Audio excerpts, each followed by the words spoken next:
তো হ্যালো বন্ধুরা, আজ চলে যাবো মল্লাপুর। আমার একটা ভাইয়ের কানে একটা পোকা ঢুকে গেছে, এই ভাইটা। তো দেখা যায় ডাক্তার কি বলছে, কত খরচা হচ্ছে তোমরা দেখাবো। সঙ্গে থাকো, লাইক করো, ফলো করো, সাবস্ক্রাইব করো, আমাকে সাপোর্ট করো। তো আজ চলে এলাম দুর্গা দেবী আমাদের মল্লাপুরের। আমার ভাইয়ের কানে পোকা ঢুকে গেছে এই ভাইটার। তো সেটাই তোমাদের দেখাবো কী করে কী করছে ডাক্তার, কী করছে আর কত টাকা খরচা হচ্ছে দেখো। সঙ্গে থাকো, লাইক ফলো সাবস্ক্রাইব করো।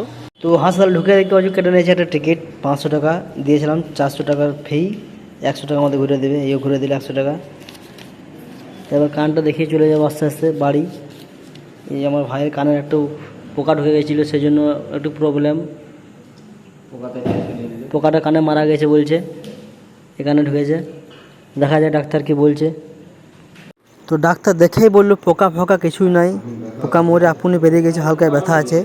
তো অনেকগুলো ওষুধ খেলাও, ভালো হয়ে যাবে। পোকার জন্য অনেক খরচা হয়ে গেলো, এবার ওষুধ নিয়ে নেবে এখানে, পোকার ওষুধ। পোকা মারার অনেকগুলো ওষুধ দিয়ে দিল ডাক্তারবাবু। দেখা যায় পোকা মরছে না কি হচ্ছে, তো দেখতে ফলো করো। তো একটা লোমের মধ্যে একটা বালের মধ্যে পোকা দেয়, ভাইয়ের 1000 টাকা খরচা হয়ে গেলো ডাক্তার ফি এবং ওষুধ নিয়ে। মানে একটা ছোট্ট জিনিসে মানুষের কত খরচা বাড়িয়ে দিচ্ছে। দেখো এই ভাইটার